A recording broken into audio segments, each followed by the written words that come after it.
Ephesians, mga kapatid. Praise God. Ephesians 6, chapter 10, verse 10 hanggang 12, mga kapatid. Praise God. Hallelujah. Nakita na ba natin, mga kapatid? Praise God.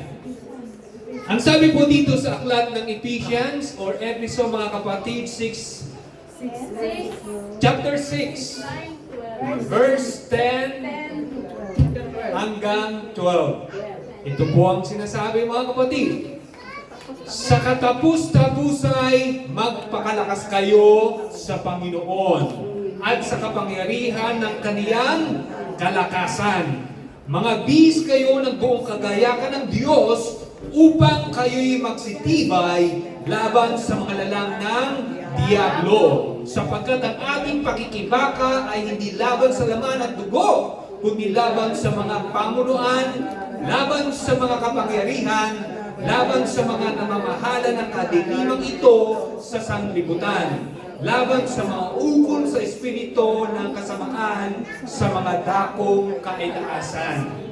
Sabi niya po dito sa wikang Ingles, mga kapatid, finally, be strong in the Lord and in the strength of His might, put on the whole armor of God, that ye may be able to stand against the wiles of the devil.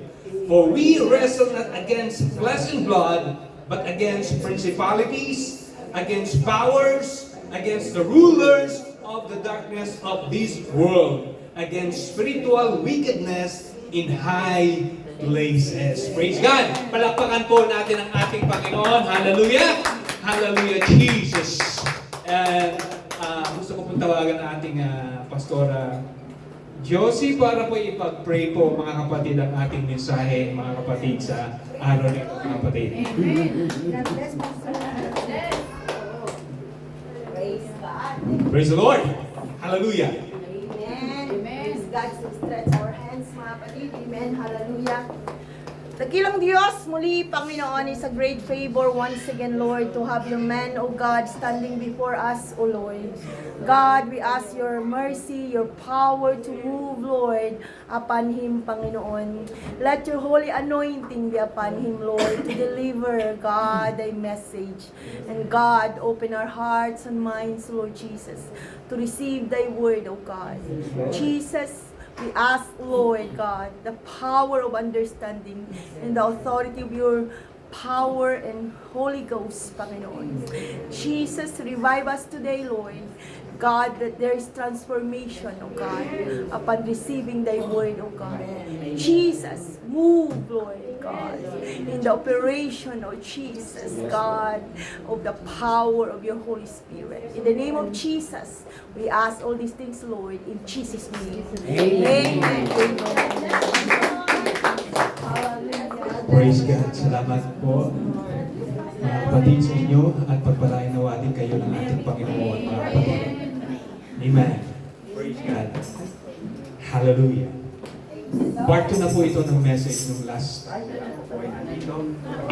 September 26. Praise God. Ang title po ng ating mensahe ay may pamagat na The Spiritual Power That We Need. Be Strong in the Lord. Part 2. Praise God. Hallelujah. Palakpakan natin ang ating Panginoon, mga kapatid. Hallelujah, Jesus. Hallelujah. Sabi nga po ng Psalms 122 verse 1, na ang sabi niya doon ay, napakaligaya at kahanga-hanga sa ating pagmasid, ang nagkakaisa't laging sama-sama na magkakapatid. Tama ba, mga kapatid? Na tayo ay naliligayahan kapag tayo ay nagsasama-sama sa ating pagtitipon na ito, sapagkat ang gawain ito ay para sa ating Panginoon. Dito tayo nagiging matatag sa ating pananampalataya sa paglakad nating espiritual, na kung saan ay patuloy nating kinakailangan ang kapangyarihan ng kanyang banal na Espiritu sa bawat isa po sa atin. Kung wala iyan sa bawat isa po sa atin, tayo po ay walang kapangyarihan para sumpuin o kaya ay ating pong i-down ang ating mga fleshly desire, mga kapatid. Praise God. Hallelujah.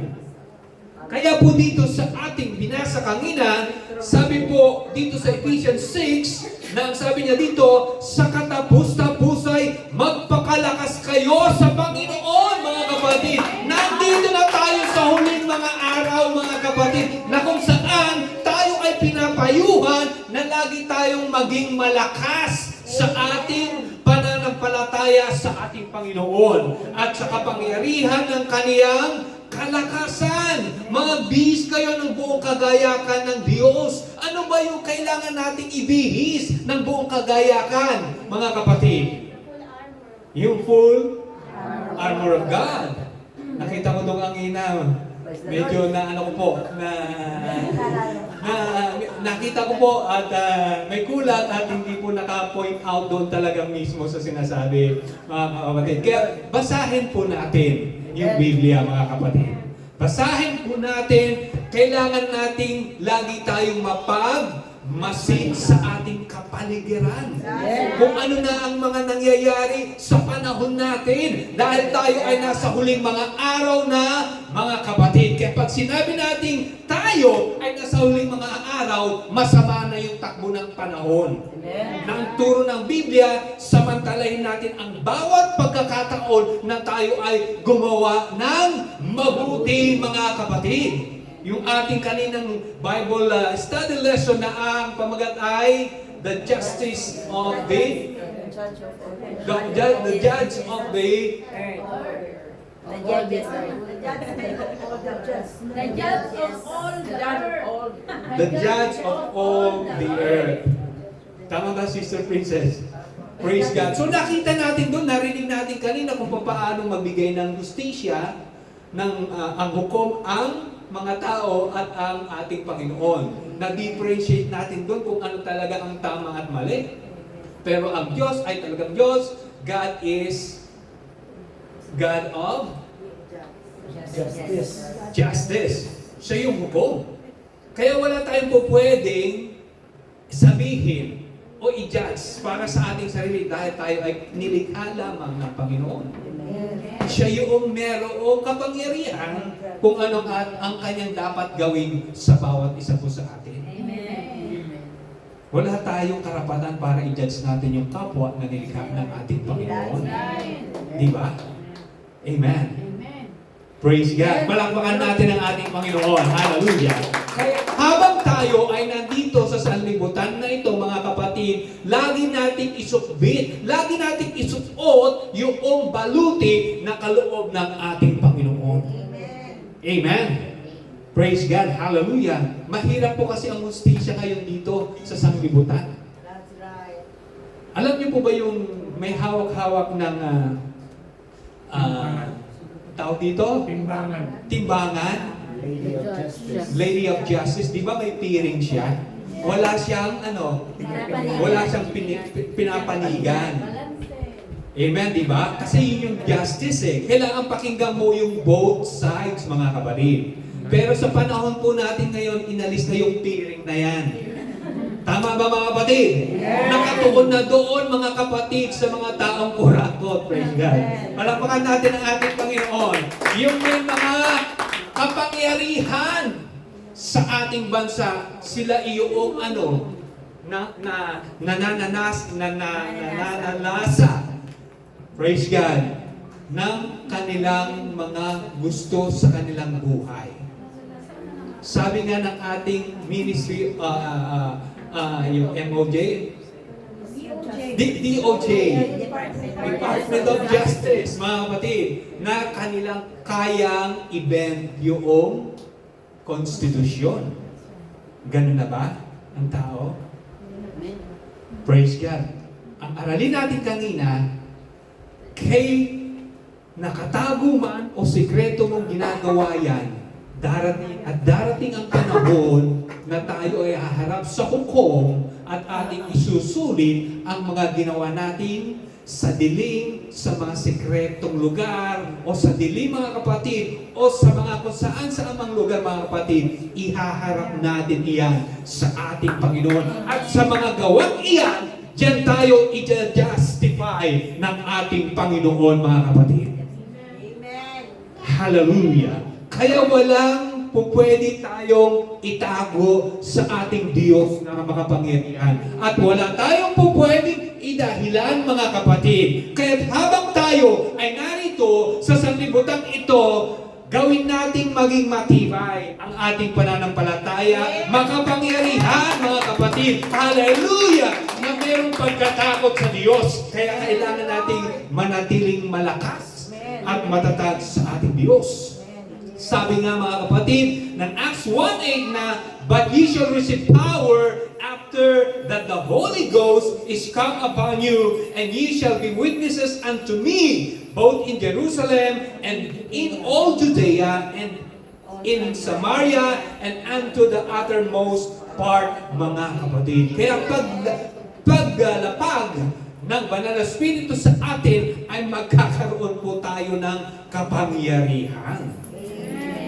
Kaya ito ay pakamithiin natin na mapasa atin. Huwag lamang tayong manatili na okay lang na every Friday ay maka-attend ka. Makita natin yung mga kapatid. Ang purpose natin kung bakit tayo laging uma-attend dito ay maramdaman natin yung kapangyarihan ng ating Panginoong Jesucristo, mga kapatid. Praise God! Alamin natin yung bawat takbo ng panahon. Dahil ito po talaga ang nagpupus sa atin kung bakit kailangan nating patuloy na matatag. Yes, Lord. Hindi po biro ang pagbabalik ng ating Panginoon. At hindi biro kung ano ang mga nangyayari sa panahon natin ngayon.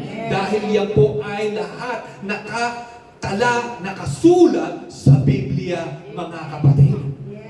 Kaya pakamithin natin kapag tayo ay may banal na spirito, mga kapatid. Praise God! Hallelujah! Hindi tayo magiging mangmang, mga kapatid, sa takbo ng panahon. Madaya man tayo, yung mga abusado sa kapangyarihan na yan, pero darating din ang panahon na makakamit din po natin ang hustisya na yan. Hindi tayo nagkakasiyahan ngayon sa ating ginagawa. Tayo ay nagpupursige, mga kapatid, sa kabila ng mga pagsubok na ating dinadanas, mga kapatid, sapagkat darating din ang panahon na tayo, mga kapatid, ay kukunin ng ating Panginoong Jesucristo. Kaya ang binasa natin kanina na ang namamahala ngayon dito ay ang kapangyarihan ng kadiliman. Bakit? Inalaw ng Panginoon na si Satanas ay gumawa, maghasik ng lagim dito. Maniniwala po ba kayo na inalaw ng Panginoon yan? Si Satanas? Diba? Kagaya nung ginawa niya kay Job. Inalaw niya ang Panginoon na subukin si Job, mga kapatid. Gayon din ang ginagawa ng Panginoon sa bawat isa po sa atin.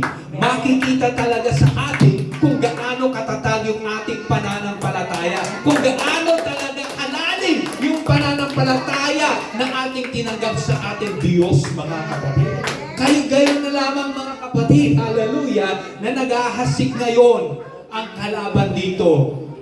Kaya kung tayo po ay hihinay-hinay, papetik-petik lamang sa ating mga ginagawa, ay baka tayo ay masilo ng liyong umaatungan na iyan, mga kapatid.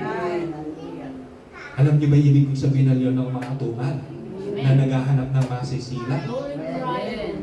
Praise God. Kaya nga po, yung spiritual gifts na yan, kailangan po natin sa atin bilang mananampalataya. Ano ba yan, mga kapatid? Love, peace.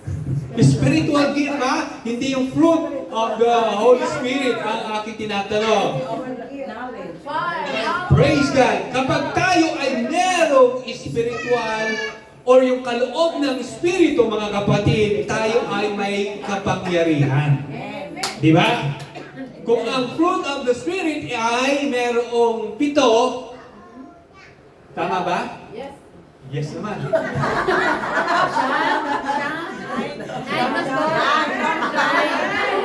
Praise the Lord! Palakpakan natin ang ating Panginoon. Praise God. Ilan ang fruit of the Spirit? 9. Ang gifts naman, ilan? 9. po mga kapatid. Palakpakan natin ang ating Panginoon. So, ang gifts ng Espiritu ay meron pong siyam. Ito ay matatagpuan po natin dito sa book of Unang Korinto, 1 Corinthians chapter 12, na meron pong word of wisdom, word of knowledge, meron pa rin pong faith dito na kung saan ay meron din po dun sa fruit of the Spirit, and merong gifts of healing, working of miracles, prophecy, discerning of spirits, diverse kinds of tongues, and the interpretation of tongues, mga kapatid. Yan yung siyang nakaloob ng Espiritu, mga kapatid, na kailangang mapasa atin kapag yan ay meron tayong kapangyarihan at hindi po tayo madadaya ng sanlibutan ito, mga kapatid. Hallelujah! Palakpakan natin ang ating Panginoon. Hallelujah! Ang kaloob na yan, mga kapatid, ay libre lamang. Kailangan magpursige tayo na mapasa atin iyan, mga kapatid. Magpursige, ibig sabihin, tayo mismo yung kusang gagawa. Hindi yung napipilitan tayo dahil merong nagpupush sa atin na sister, mga kapatid. Pero salamat din sa Panginoon dahil ginagamit din ng ating Panginoon para po tayo ay gisingin sa ating pagkakatulog. Pero iba pa rin yung desire na meron tayong pagpupursige sa ating sarili. Amen! Palakpakan natin ang ating Panginoon. Kailangan natin, mga kapatid, ang wisdom, ang knowledge, ang faith, ang gifts of healing, working of miracles, mga kapatid, at prophecy. Amen. Mahirap ba yung gawin, mga kapatid? Kasi nagagawa ng mga apostol. Nagawa ng ating Panginoon. Sabi ng Panginoong Jesus, magagawa niyo rin kung ano ang aking ginagawa. Amen. Yun yung ating pananampalataya, mga kapatid. Amen. Amen? Amen. Hallelujah. Ano pa ba ang kulang sa atin para tayo ay maging matatag pa? Ha? Perfecto na ba tayo? Na hindi na natin kailangan pa ang mga salita ng ating Panginoon? Kailangan. Matuwid naman ako, hindi ko na kailangan yan. Parang si Nicodemus. Ha? Hindi ko na kailangan yan. Kasi lumalakad naman ako naaayon sa salita ng Diyos. Tama ba yun? Sinasabi ba yun ng Biblia? Kahit man si Nicodemus, mga kapatid, sumunod pa rin sa salita ng ating Panginoon. Ang sabi ng Biblia, mananatiling tapat hanggang wakas ay siya. Tapat ba tayo, mga kapatid? Yes. Praise God! Palakpakan natin ang ating Panginoon. Hallelujah! Ito ay paggising sa atin. Maramdaman natin, mga kapatid, yung takbo ng panahon. Kung nasaan na ba tayo sa ating pananampalataya. Maramdaman natin sa ating puso kung gaano na kalaki yung ating pananampalataya sa ating Panginoong Hesukristo, mga kapatid.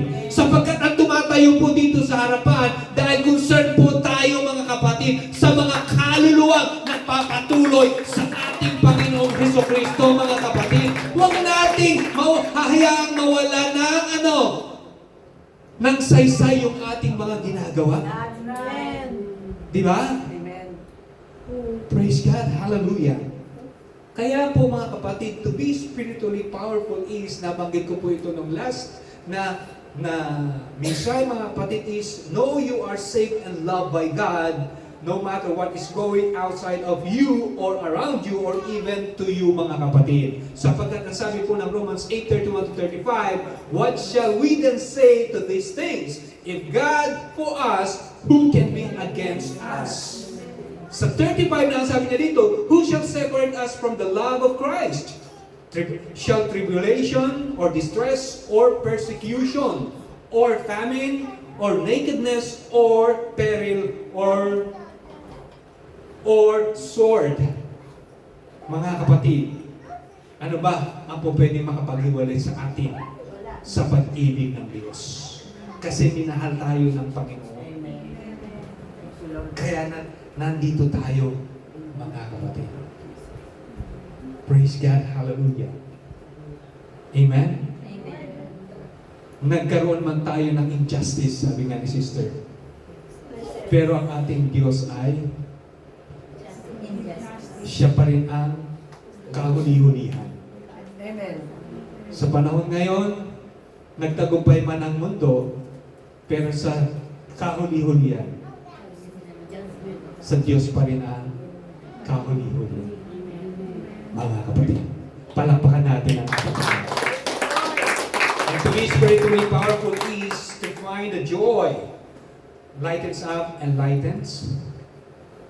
Lightens up and enlightens. Kailangan nating maging malakas.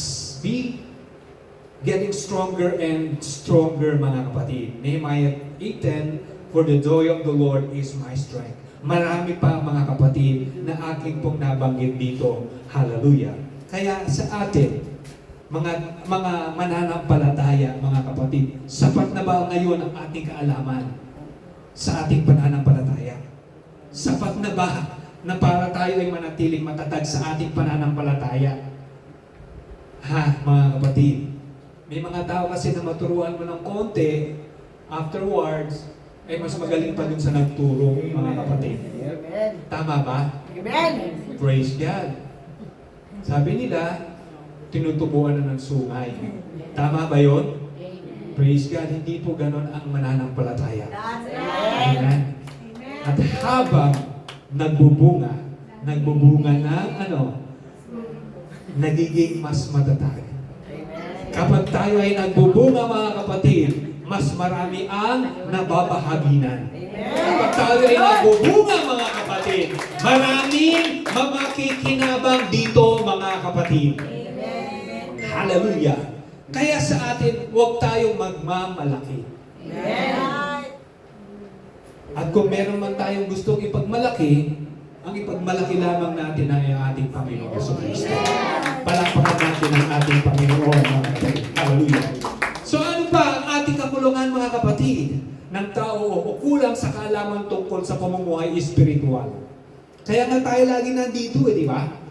Kumukuha tayo ng kaalaman, pinalalakas natin yung ating espiritual na pamumuhay.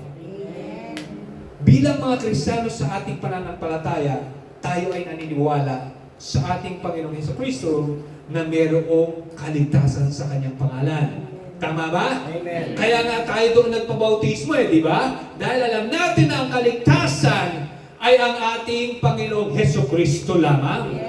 Di ba? Tama ba, Sister Hannah? Amen. Palakpakan natin ang ating Diyos. Only through Jesus na tayo ay magkakaroon ng kaligtasan, mga kapatid. Being a born again and followers or servant of God, may tinatawag na proseso na para tayo ay maging ganap at karapat dapat na lingkod ng Diyos. Kaya nga may mga pagsubok na ating nararanasan na magpapatibay sa ating relasyon sa Diyos. As we go on and move forward, mga kapatid, we will discover that being born again does not automatically solve all our spiritual problems. Hindi naman ganun eh. Pero kung talagang ang kapangyarihan ng Diyos ay talagang gagawa sa iyo, magagawa ng ating Panginoon yan. In a twinkling of an eye, mga kapatid, or yung pitik lamang niya, mga kapatid, kung talagang luluubin ng Panginoon na tayo po ay, magkaroon ng talagang transformation, mga kapatid, sa ating buhay, gagawin yan. Pero gusto pa ng Panginoon na maranasan mo kung paano kang mag-transform, mga kapatid, sapagkat merong proseso kung bakit tayo binabago ng ating Panginoong Jesucristo, mga kapatid. Dahil yung pagbabagong iyan, mga kapatid, yan ang gagamitin mo bilang patotoo na tayo ay binago na ng ating Panginoong Jesucristo, mga kapatid. Hallelujah. Say amen sa mga inaantok. Amen! Praise the Lord! Praise God. Palakpakan natin ang ating Panginoon. Praise the Lord! Hallelujah! Yes. Hallelujah. Attentive tayo, mga kapatid. Praise God. Hallelujah. Hallelujah. Kaya kailangan Praise God. Ano ba ba?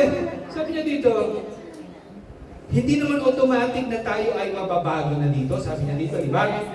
Ang kalaban who has done everything he can to keep a person from becoming a Christian.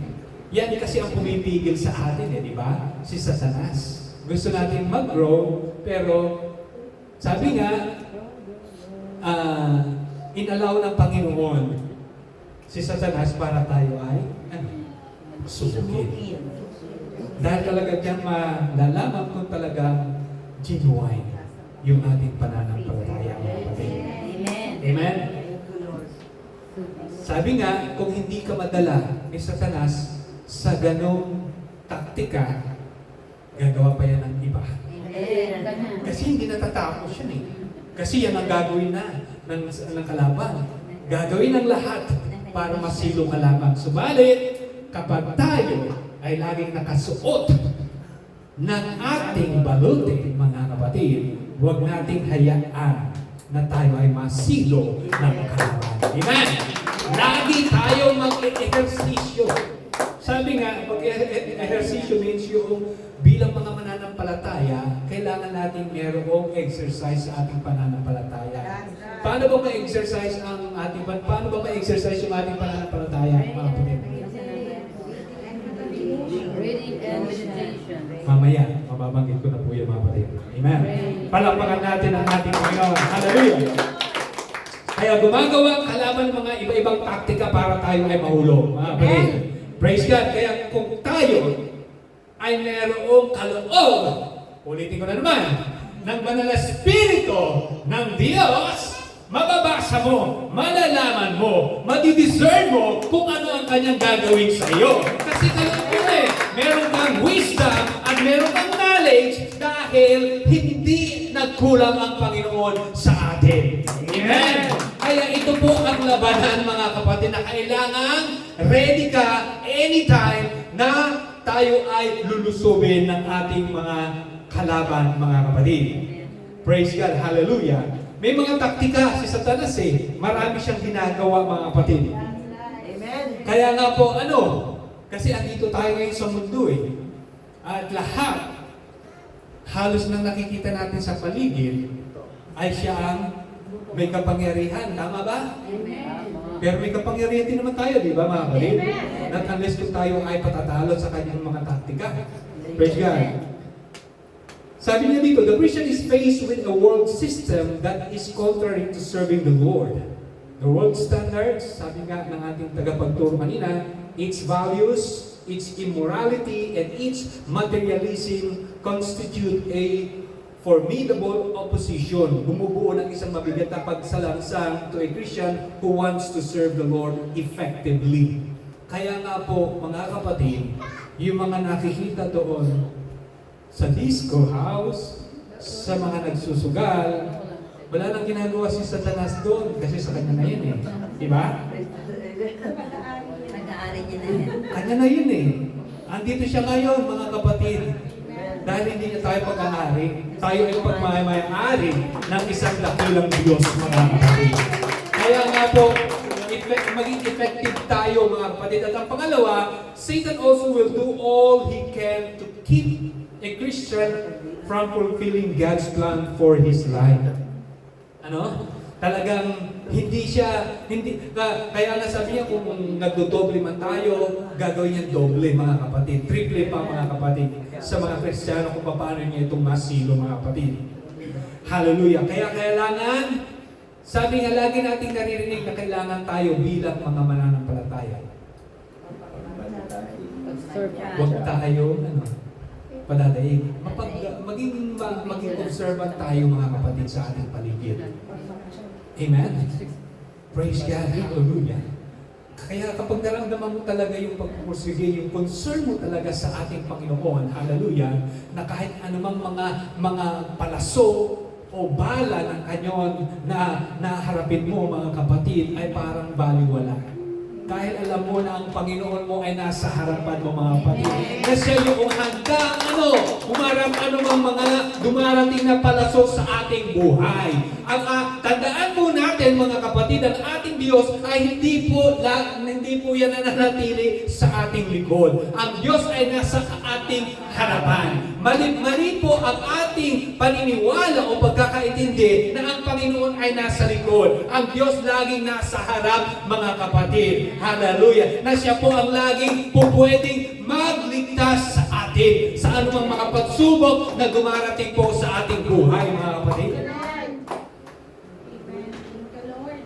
Praise God! Hallelujah! Kaya sabi po ng 1 Peter 5:8-9, kayo maging mapagpigil, kayo maging mga puyat, ang inyong kalaban na diablo na gaya ng iyong umaatungal ay gumagala na humahanap ng masisila. Ayan. Hindi na natutulog yan, mga kapatid. Praise God. Totoo po yan, hindi na siya natutulog. Di ba? Naghahanap siya ng masisila eh. Na siya'y labanan ninyong matatag sa inyong pananampalataya. Yamang inyong nalalaman ang mga gayong hirap ay nagaganap sa inyong mga kapatid na nangasa sanglibutan, mga kapatid. Sino ba yan? Tayo nandito pa sa sanglibutan. Tayo ay kasalukuyang narito pa at naglalakbay, mga kapatid, sa sanglibutan.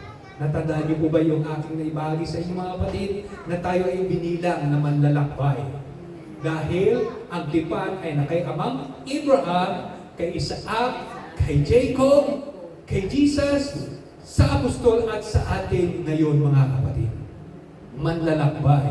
Kaya pansinin niyo, naglalakbay, mga kapatid, ang apostol at maging tayo ay hindi po taga rito. Amen? Praise God. Hallelujah. Kaya sabi po, mga kapatid, kailangan nating maging matibay. Ang ating espiritual na pakikibaka ay hindi against flesh and blood, but against spiritual wickedness na nandito ngayon nananahan sa sanlibutan, mga kapatid. Tandaan natin iyan, mga kapatid. Kaya huwag tayong padadala dun sa mga emosyon natin. Amen.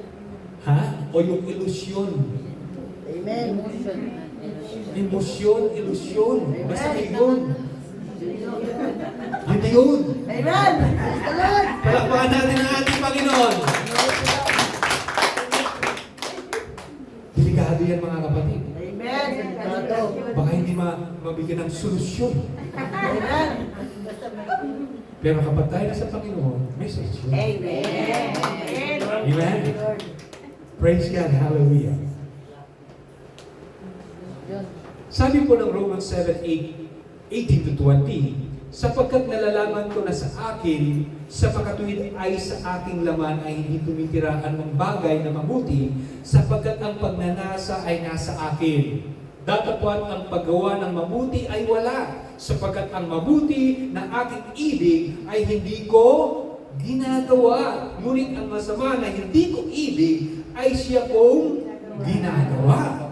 Datapwat kung ang hindi ko ibig ang siya kong ginagawa ay hindi na ako ang gumagawa nito, kundi ang kasalanang tumitira sa akin. Amen. Naintindihan niyo po ba yung mga kapatid? Amen. Praise God, hallelujah. Dahil ang laman at ang spirito ay laging magkakontra sa ating po bilang mga tao. Amen? Kaya nga, sabi po, i-inventory din natin yung ating sarili. Di ba? Kausapin natin yung sarili natin, mga kapatid. Ano ba gusto mong mangyari? Praise God, hallelujah. Kausapin natin yung ating laman, mga kapatid. Praise God, hallelujah. I-offer natin yung ating sarili sa ating Panginoon sapagkat iyon ang karapat-dapat natin gawin sa ating Diyos, mga kapatid. Huwag tayong padala doon sa ating mga nararamdaman. Amen. Praise the Lord. Diba, mga sister? Amen. Umunti kasi mga brother dito, mga kapatid. Praise God. Praise the Lord. Baligtad kasi pag nasa Saudi, dalawa lang, tatlo yung babae ko, puro lalaki. Dito naman karamihan, puro babae, mga kapatid. Praise God. Hallelujah. Pero masaya, di ba? Amen. Amen. Palakpakan natin ang ating Diyos. Hallelujah.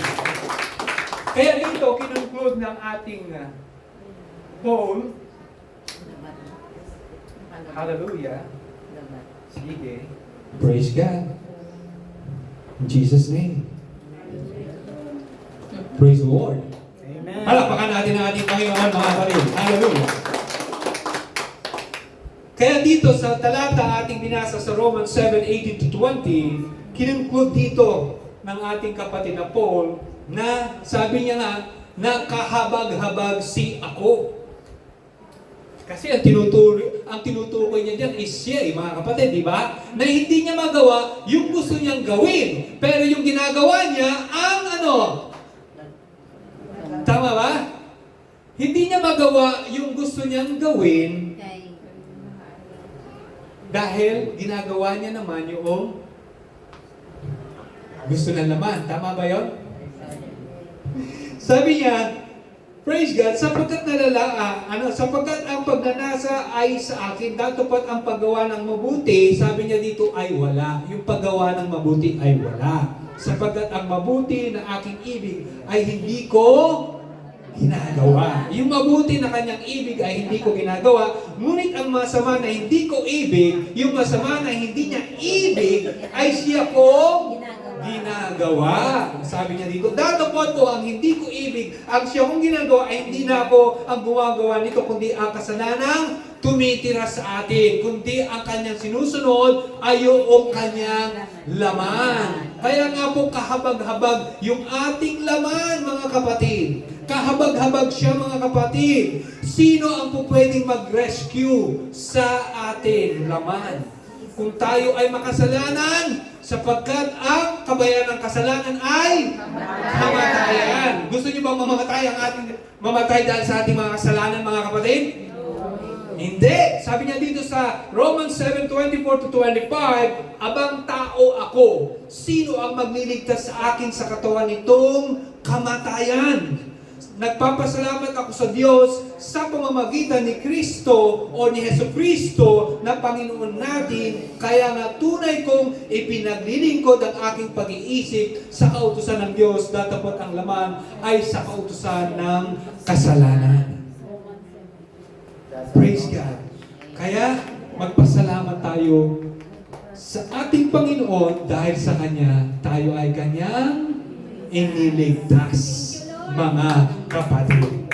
Hindi tayo maililigtas, mga kapatid. Hallelujah. Kung mayaman ka man, kung kumuha ka man, makamtan mo man yung milyones o yung bilyon na yan na meron ka, mga kapatid, hindi mo mabibili ng pera ang kaligtasan na iyan, mga kapatid.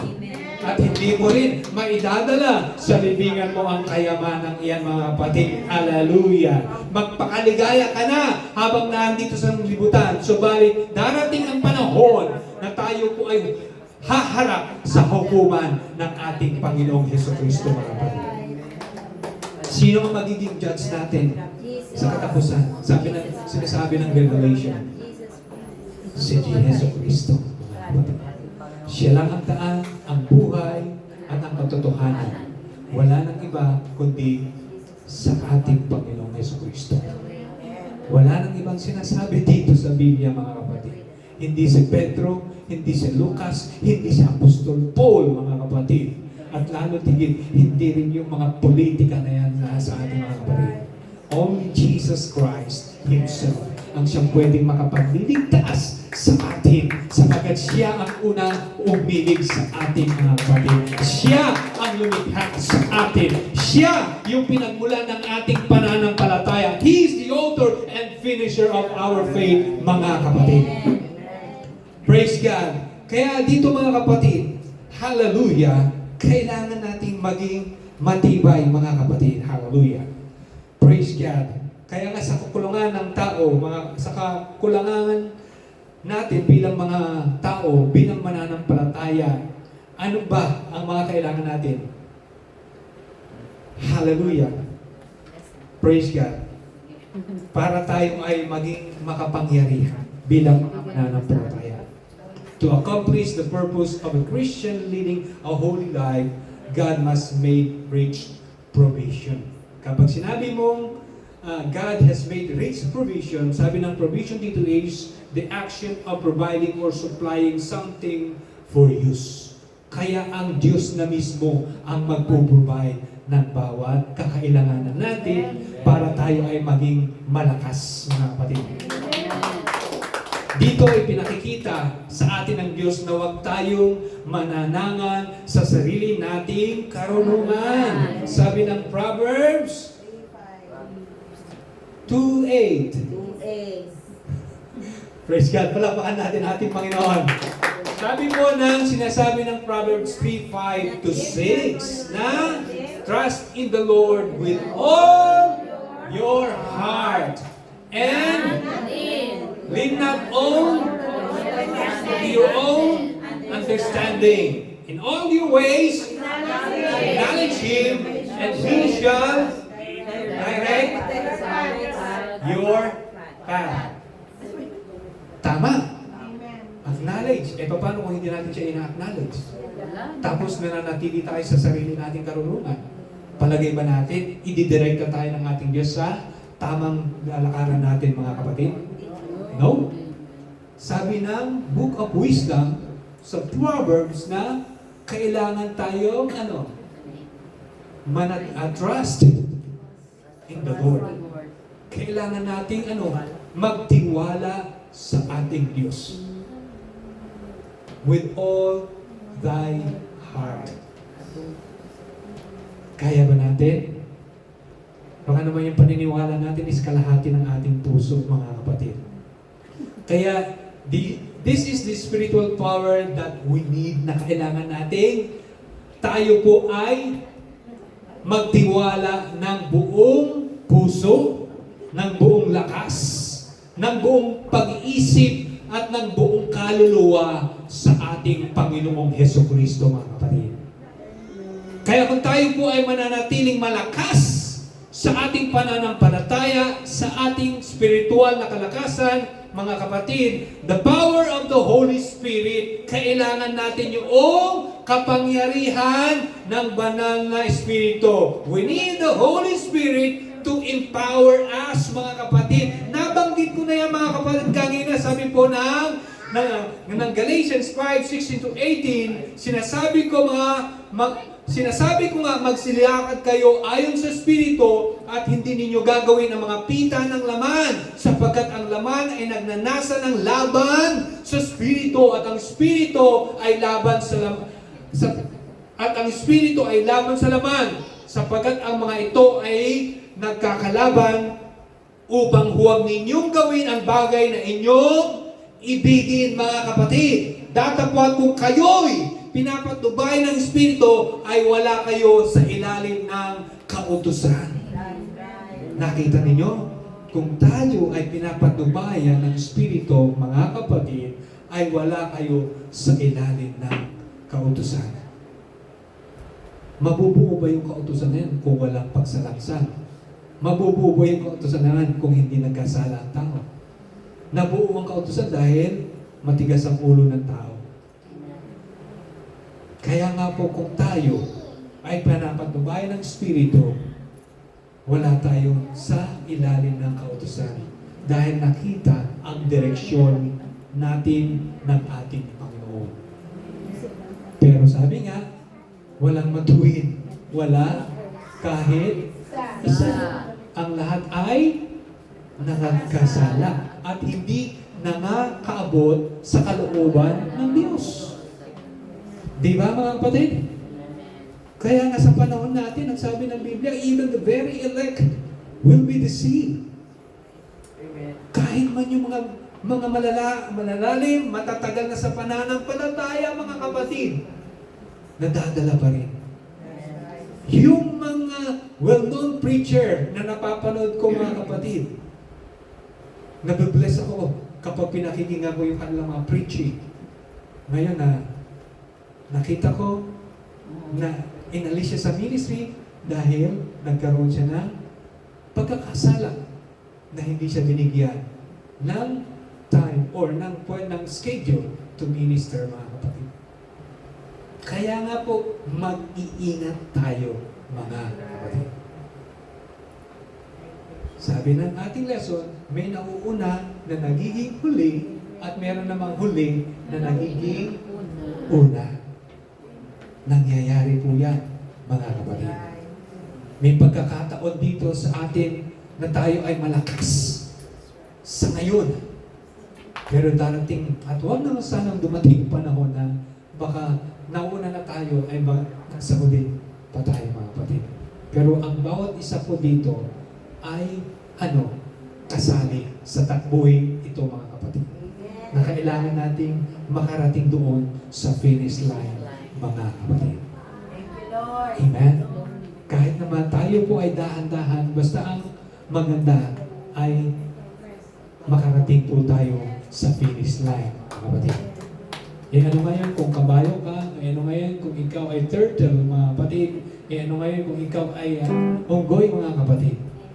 Iba-iba yung bilis nila, o kaya yung usa. Ang mahalaga dito, makarating ka po, mga kapatid, doon sa finish line. Amen. Amen.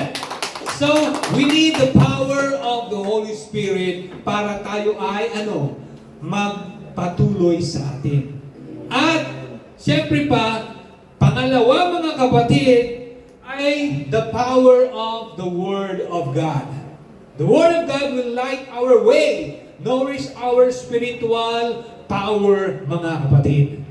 Meron ba tayong time, mga kapatid, para sa ating pagbabasa ng Biblia, mga kapatid? O baka naman busy tayo kung ano-ano mga pinupost natin sa ating FB account, mga kapatid. Nawawalan tayo ng time para sa ating Panginoong Jesucristo. In addition doon sa Holy Spirit, the Bible with its infinite revelation of God is available to Christian. One of the ministers of the Holy Spirit is to teach us the Word of God and to acquaint or kilalanin to acquaint us with the facts of God's provisions for our needs as well as God's standards and values, mga kapatid. So malalaman natin doon sa pagbabasa natin ng ating Biblia. Amen? Taas nga ng kamay yung mga nagbabasa ng Biblia, mga kapatid. Mga napipilitan na. Taas nga natin. Praise God. Palakpakan natin ang ating Panginoon. Hallelujah. Praise God. Lahat walang ba? Dito, mga kapatid, sa Hebrews 4:12, dinidescribe kung ano yung Word of God. Sabi niya dito.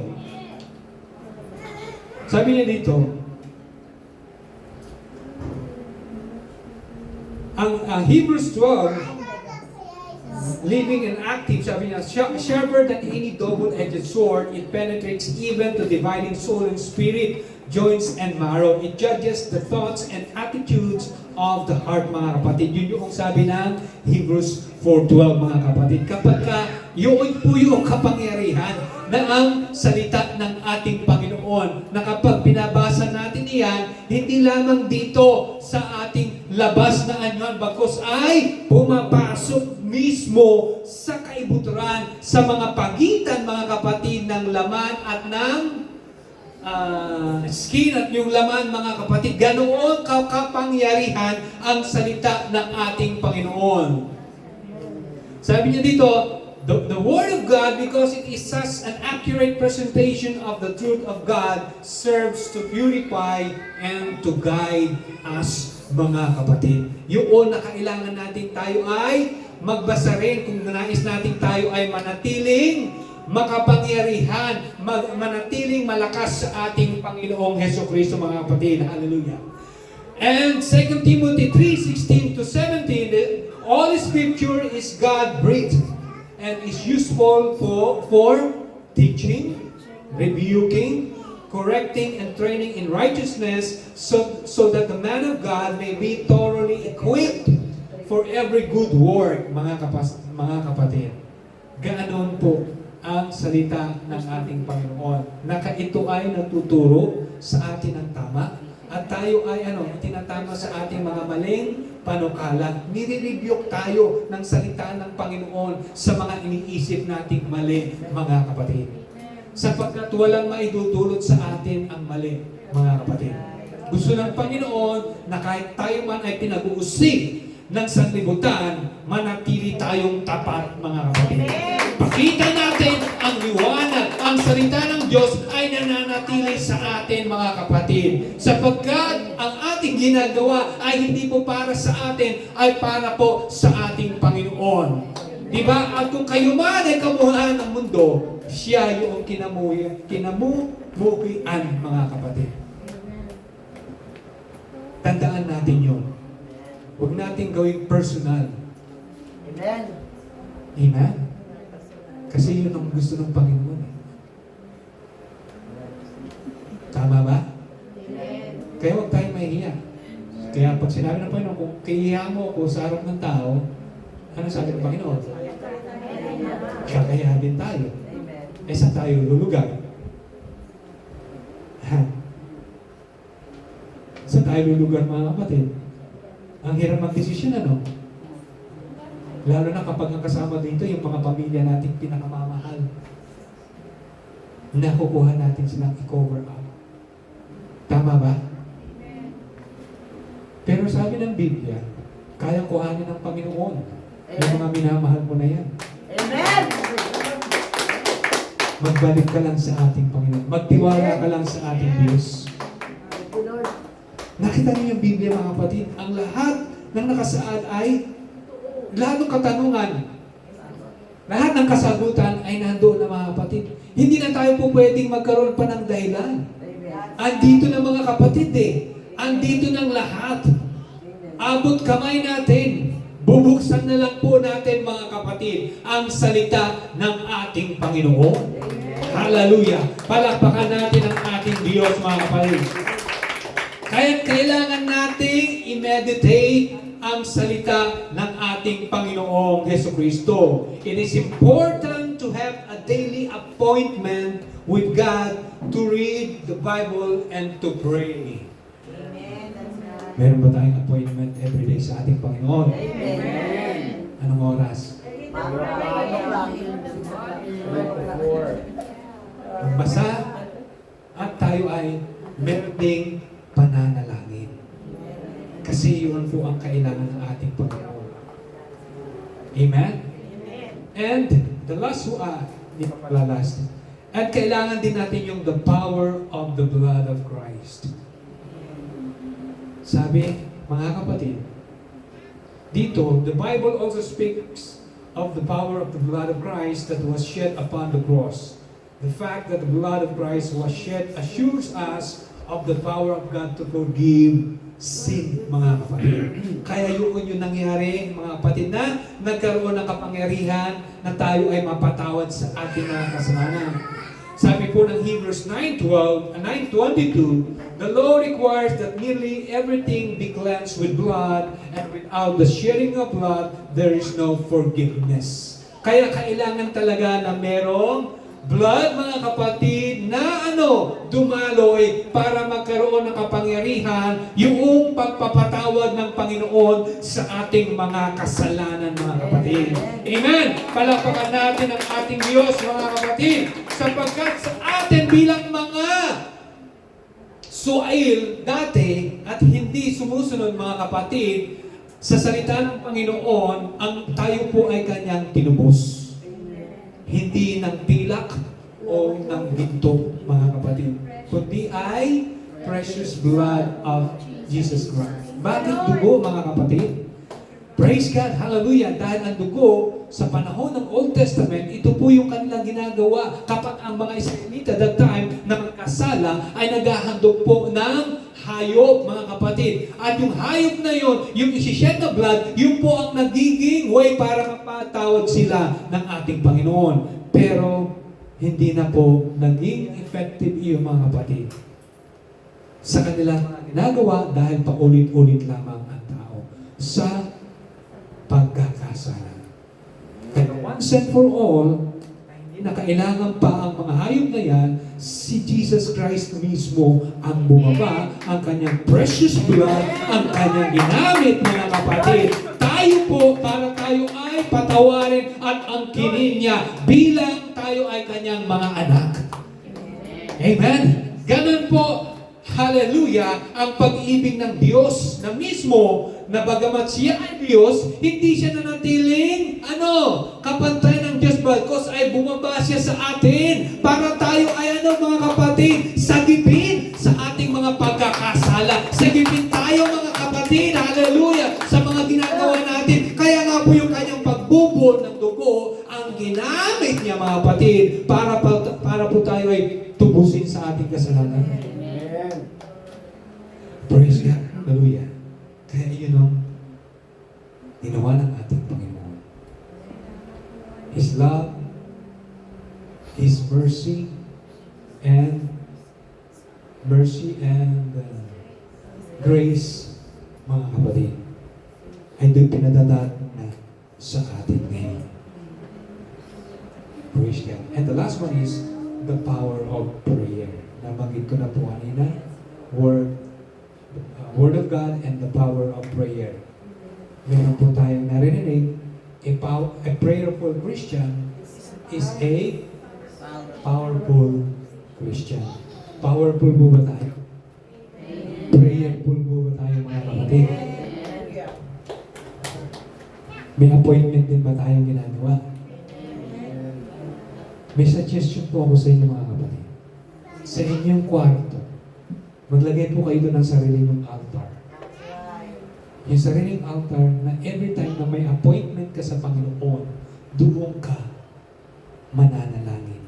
Para katagpuin mo, kausapin mo ang ating Panginoon Jesucristo mga kapatid. Amen. Gawa tayo ng altar mga kapatid.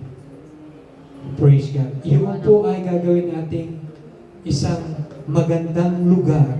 Gawin natin simple at tuon natin katatagpuin ang ating Panginoong Jesucristo. Huwag naman natin tambakan na kung ano-ano. Siyempre, pagka gusto mo na doon mo ititipan ang ating Panginoon, may respeto doon sa lugar na iyan. Yung gagawin mong altar na yan, mga kapatid, para po sa atin. Praise God. Kaya nga po, sabi ng ating Panginoong Jesus, if you remain in me, and my words remain in you, ask whatever you wish, and it will be given to you. Sabi po ng John 15 verse 7. Then sa John 16:23, I tell you the truth, my Father will give you whatever you ask in my name, mga kapatid. Praise God. Hallelujah. Ibibigay ng Panginoon kung ano man ang ating mga hihilingin. Praise God. In offering prayer to God, it is important to ask in the name of Jesus Christ, as Jesus told His own disciples, I will do whatever you ask in my name, so that the Son may bring glory to the Father. You may ask me for anything in my name, and I will do it. Sabi po ng John 14:13-14.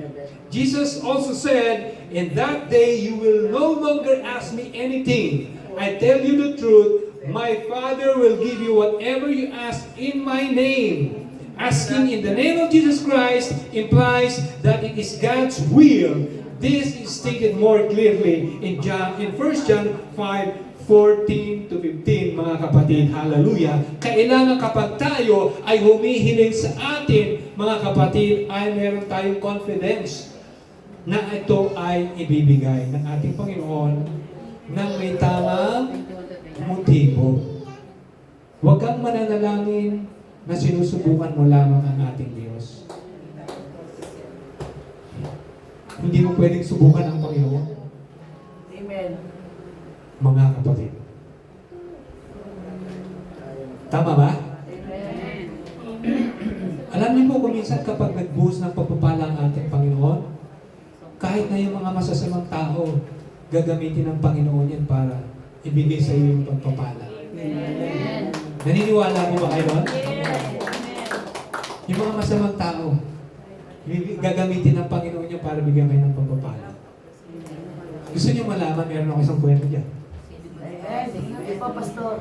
Palakpakan natin ang ating Panginoon. Kaya pa mga din? Amen. Minsan po mga kapatid, sa isang building, merong isang matanda na nakatira doon sa ground floor. At meron namang isang bachelor nandun sa taas, mga kapatid. Yung bachelor na yan, maganda ang kanyang trabaho at maganda po ang kanyang kinikita.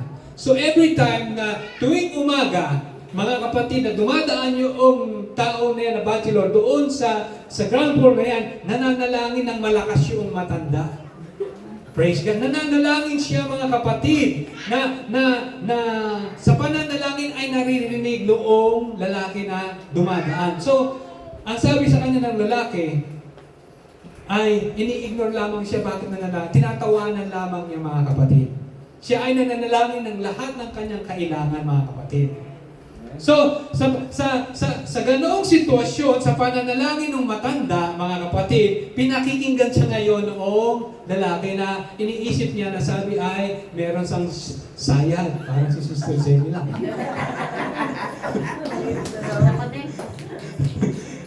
Iniisip ng lalaki na meron siyang sayad, mga kapatid. Nananalangin siya, mga kapatid, ng malakas. Hindi siya nahiya kahit na sino man ang makakarinig, mga kapatid.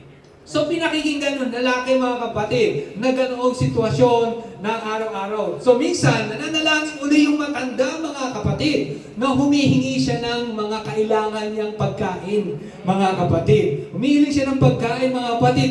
At itong lalaking ito na walang pananampalataya, narinig niya, mga kapatid, yung kanyang mga kahilingang panalangin. Kaya sinubukan ng lalaking ito, mga kapatid, kaya nung nanalangin siya, ay yung itong walang pananampalataya, siya yung nagdala noong pinanalangin niya doon sa pinto, mga kapatid. Kaya noong hinintay muli ng lalaking ito na siya yung mananalangin, na hinintay niya na binuksan ang pinto, mga kapatid. At ganun, nung buksan ng pinto noong matandang babae na nanalangin, ganun na lamang ang kanyang tuwa. At nagpapasalamat siya sa Diyos. Salamat sa Diyos at tinugon mo na yung aking panalangin. Praise God! Kaya nagtatawa lamang po, mga kapatid, yung lalaki na kahit na hindi mananampalataya ay gagamitin ng Panginoon para ibigay yung ating kahilingang panalangin, mga kapatid. Kaya ganun po yung kapangyarihan ng pananalangin natin. Tama ba? Nakakatuwa, ano? Kahit na yung mga hindi mananampalataya, gagamitin ng Panginoon para padaluhin yung pagpapala sa iyo, mga kapatid. Kasi ang Diyos, He works in ways we cannot see. Amen. Thank you, Lord. Di ba? Natutuwa ba kayo sa kwento, mga kapatid? Parang hindi ka panipaniwala, di ba? Pero makapangyarihan ang ating Diyos. So sa ating spiritual power, mga kapatid, that God has provided us, that God provided is an important factor in believers' life and service.